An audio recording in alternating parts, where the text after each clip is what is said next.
जब भी हम बाइक खरीदने जाते हैं तब हम बाइक की प्राइस के बारे में नहीं सोचते, और जब भी रोड्स पे बाइक चलाते हैं तब भी हम ये नहीं सोचते कि एक्सीडेंट हो सकता है तो उसके बाद क्या होगा। तो इसलिए आज मैं बात करूँगा राइडिंग गियर्स के बारे में कि राइडिंग गियर्स क्यों इंपॉर्टेंट होते हैं और आपको क्यों इन्वेस्ट करना चाहिए राइडिंग गियर्स पे। राइडिंग गियर्स जो होते हैं वो सिर्फ एक स्टाइलिश गियर नहीं है, वो एक लाइफ सेवियर का काम कर सकते हैं एक्सीडेंट के टाइम। वो मैं आपको आगे बताऊँगा कैसे। बट बहुत सारी चीज़ें जैसे राइडिंग जैकेट हो गई, राइडिंग पैंट्स हो गए, राइडिंग बूट्स हो गए, राइडिंग ग्लव्स हो गए, ये सब चीज़ें लोग इग्नोर करते हैं। हेलमेट समझते हैं लोग, हेलमेट बहुत अवेयरनेस फैल गई है हेलमेट के बारे में कि हेलमेट इंपॉर्टेंट क्यों है। बट राइडिंग गियर्स भी इंपॉर्टेंट है, वो मैं आपको आज बताऊँगा क्यों और कैसे। और मैं आपको ये भी बताऊँगा कि मैं कौन से राइडिंग गियर्स यूज़ करता हूँ। सबसे पहले सबसे बेसिक राइडिंग गियर के बारे में बात करते हैं, जो है हेलमेट। ये मेरा हेलमेट है एसएम के टाइफन, जो मैंने 3 से 4 साल पहले लिया था। जब मेरे पास बाइक नहीं थी उससे पहले मेरे पास हेलमेट था। 3-4 साल पुराना हेलमेट है ये, और ये है 1600 ग्राम का आईएसआई मार्क के साथ। इसमें क्लियर वाइज़र आता है और एक सन वाइज़र आता है, जो ये वाला। 2 वाइज़र आते हैं इसमें, एक सन वाइज़र और एक क्लियर वाइज़र। बहुत ही अच्छा और बहुत ही सेफ़ हेलमेट है। और इसमें जो ये स्ट्रैप्स आते हैं वो है डबल डी रिंग, जो शायद क्विक रिलीज से ज़्यादा सेफ़ है मेरे अकॉर्डिंग। इसका पैडिंग भी बहुत कंफर्टेबल है। एक बार क्रैश हुआ था मेरा, ये रहा, इतने से स्क्रैचेस आए, बाकी हेलमेट को कुछ नहीं हुआ। और ये है मेरा दूसरा हेलमेट, ये एसएम के स्टाइलर है, और इसमें भी आईएसआई मार्क भी है और डॉट मार्क भी है, और ये भी सेम 1600 ग्राम का है। और इसकी पैडिंग उससे ज़्यादा सॉफ्ट है। अब सेफ्टी का तो पता नहीं, ये बहुत कम टाइम यूज़ किया हुआ है मैंने, जब सिटी टू सिटी कम्यूट के लिए यूज़ करता हूँ, जस्ट बिकॉज इसमें क्विक रिलीज़ वाला स्टेप लगा हुआ है। ये आता है क्लियर वाइज़र के साथ, बट मैंने इसमें सन वाइज़र लगाया क्योंकि सिटी कम्यूट के लिए यूज़ करता हूँ मैं, लॉन्ग राइड्स पे ये यूज़ नहीं करता। उसमें मेरा मोटो व्लॉगिंग सेटअप के लिए माउंट लगा रखा है, इसमें नहीं लगाया। और बाकी इसमें सन वाइज़र नहीं आता, उसमें आता है। मैंने स्मोक वाइज़र लगा दिया है उसी रीज़न से कि ये लॉन्ग रूट्स पे यूज़ नहीं करता मैं। और ये है मेरा तीसरा हेलमेट एक्सपॉड का, जो अपाचे RR 310 के साथ फ्री में आया हुआ है, और ये भी डॉट सर्टिफाइड है। 1400 ग्राम का है, इन दोनों से हल्का है 200 ग्राम। बट ये मेरे को इतना सेफ़ नहीं लगता क्योंकि इसकी फ़िटिंग भी अजीब सी है, मेरे को एक्सेल दे दिया है जबकि मैं एम पहनता हूँ। और ये तो पापा ऐसे यूज़ करते हैं जब भी जॉब जाते हैं उसके लिए, बाकी ये हेलमेट मैं यूज़ नहीं करता। अब जो राइडिंग गियर के बारे में बात करने जा रहे हैं वो मेरा फेवरेट राइडिंग गियर है, जो होता है राइडिंग जैकेट्स। मेरे पास एक दो जैकेट्स है राइडिंग जैकेट्स, एक है HRX का और एक है DSG। पहले HRX के बारे में बात करता हूँ। इसको मैं सिटी टू सिटी कम्यूट के लिए यूज़ करता हूँ क्योंकि ये इतना सेफ़ नहीं है जितना ये DSG है, जिसमें लेवल 1 के प्रोटेक्शंस लगे हुए हैं, एल्बो, शोल्डर और बैक प्रोटेक्शन। इसमें चेस्ट प्रोटेक्शन नहीं आता। और सिटी टू सिटी कम्यूट के लिए इसलिए यूज़ करता हूँ क्योंकि इसमें होता है मैश, इसमें बहुत अच्छा होता है और एडजस्टेबल स्ट्रैप है जो फिट हो जाता है। और बाकी ये जो इसका मटेरियल है इतना स्ट्रॉन्ग नहीं लगता मेरे को, इसलिए जब सिटी टू सिटी कम्यूट करना होता है तभी यूज़ करता हूँ। और बाकी देख सकते हो जैसे इसमें ज़्यादातर मैश ही है, तो वेंटिलेशन अच्छा आता है और प्रोटेक्शन ओके ओके। और इसके आर्मर्स दिखा देता हूँ मैं। इसमें कुछ ऐसे आर्मर होता है, तो ये इतने सेफ नहीं है बट सिटी में चला सकते हैं।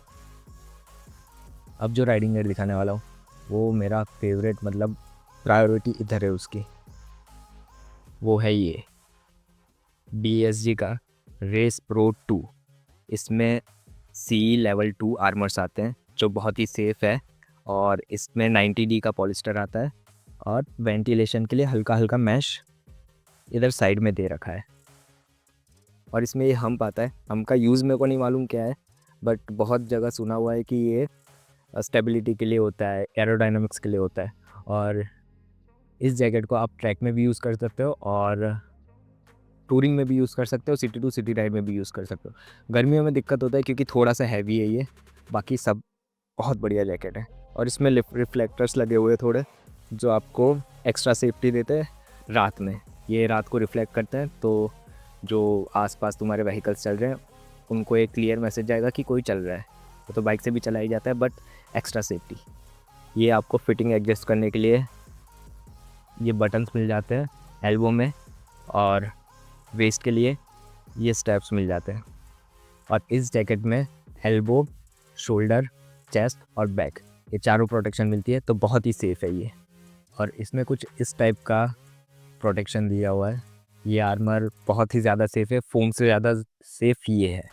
तो अगर आपको सीरियसली बाइक राइडिंग करनी है तो इस जैकेट के लिए जा सकते हो, क्योंकि ये सेफ़ भी है, स्टाइलिश भी है, और बाकी जो राइडिंग जैकेट्स आते हैं उससे थोड़ा तो नहीं बोल सकते, बट उससे बहुत सस्ता है ये। 12,000 में आ जाता है ये जैकेट। अब एक बहुत ही इंपॉर्टेंट राइडिंग गियर के बारे में बात करते हैं, जो है राइडिंग बूट। मेरे पास है सोलर स्काउट मोटरसाइकिलिंग बूट। ये 9 इंचेस के होते हैं और इसमें टो प्रोटेक्शन और एंकल प्रोटेक्शन मिल जाता है। और इस पे होता है माइक्रोफाइबर लेदर, जो आप जब गिरोगे तो आपके पैर को छीलने से बचाएगा। और यहाँ पे ये रिंग्स बनाई हुई है, जिससे ये फ्लेक्सिबिलिटी ईजी हो जाती है जब आप गियर शिफ्ट करते हो या ब्रेक लीवर दबाते हो। और इसमें लेसिस नहीं होती, ये एक वेलक्रो और ये चेन। और राइडिंग शूज़ में लेसिस नहीं होने चाहिए। लेसिस होंगे वो गियर लीवर या ब्रेक लीवर में अटक जाएगा और खड़े-खड़े गिरने के चांसेस होते हैं उसमें। तो अगर आप राइडिंग शुरू कर रहे हो तो ये सबसे बेस्ट शूज़ है एंट्री लेवल में। इसका प्राइस कुछ 5,200 के आसपास है और बहुत ही कूल शूज़ है ये। कूल दिखने में तो नहीं है, बट सेफ्टी पर्पज़ के लिए ये काम चल सकता है। और इससे ऊपर आपको जाना है, अच्छे शूज़ चाहिए। एक आता है एक्सोर के, जो शायद 8,000 के आसपास है। वो बहुत ही बढ़िया शूज़ है, उसमें एक स्टील की लेयर भी होती है इधर। अब बात करते हैं एक बेसिक सा राइडिंग गियर है, जो है राइडिंग ग्लव्स। ये वेगा और ये बिस्टॉप करके कोई कंपनी है। अगर आप राइडिंग शुरू कर रहे हो तो ये तो मत ही लेना, ये सेफ़ नहीं है इतने। ये मैंने इतने इसलिए लिए क्योंकि मैं एक बार कंफर्टेबल हो जाऊँ राइडिंग ग्लव्स के साथ, बाद में अच्छे वाले लूँगा।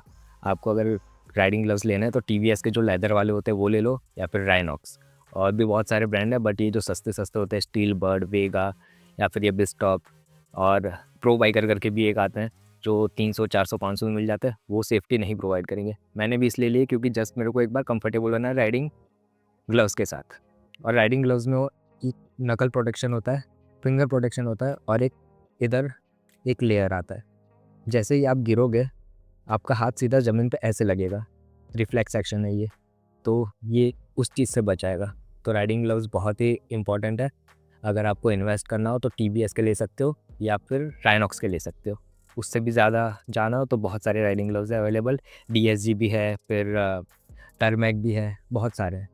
मैं सजेस्ट करूँगा कि अगर आप शुरू कर रहे हो राइडिंग, कंफर्ट होने के लिए, एक बार राइडिंग ग्लव्स के साथ कंफर्टेबल होने के लिए ये यूज़ कर सकते हो, वरना आप सीधा जाओ टीवीएस पे। तो ये थे मेरे राइडिंग गियर्स, जो मैं लॉन्ग राइड और शॉर्ट का राइड के लिए दोनों अलग अलग राइडिंग गियर्स यूज़ करता हूँ।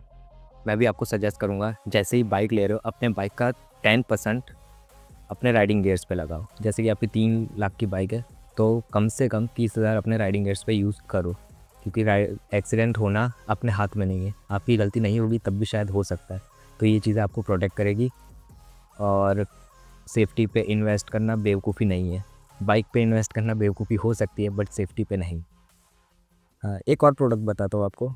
ये है कार्डोनारो का एक छोटा सा बैग, थाई बैग, जिसमें 2 चेन्स होती है, एक यहाँ पे और एक ये वाली। तो इसमें आप अपना छोटा मोटा सामान रख सकते हो, जैसे कि फ़ोन है, वॉलेट है और ये कैमराज़ है। वो सब मैं इसमें रखता हूँ, जो ईज़ी एक्सेस हो जाता है जब भी लॉन्ग राइड्स पे जाता हूँ तब। आई होप ये वीडियो अच्छा बना होगा, आपको अच्छा लगे। मैं बस ये वीडियो बनाने का पर्पज़ यही था कि राइडिंग गियर्स को समझो, उसके और इन्वेस्ट करो राइडिंग गियर्स पे। बहुत इंपॉर्टेंट है, सेफ्टी पहले होनी चाहिए, बाद में आपके बाइकिंग के मज़े। मेरे 1000 सब्सक्राइबर्स हो चुके हैं, अब थोड़ा मोनेटाइज़ होने में थोड़े से वॉच आवर बाकी है। वो जैसे ही होगा, जैसे ही मोनेटाइज़ होगा, उसके बाद क्रेज़ी कंटेंट लाऊंगा। उसमें मैं अपने कंटेंट में भी पैसे इन्वेस्ट करूँगा, अगर मोनेटाइज़ हो जाए तो। तब तक के लिए बाय बाय।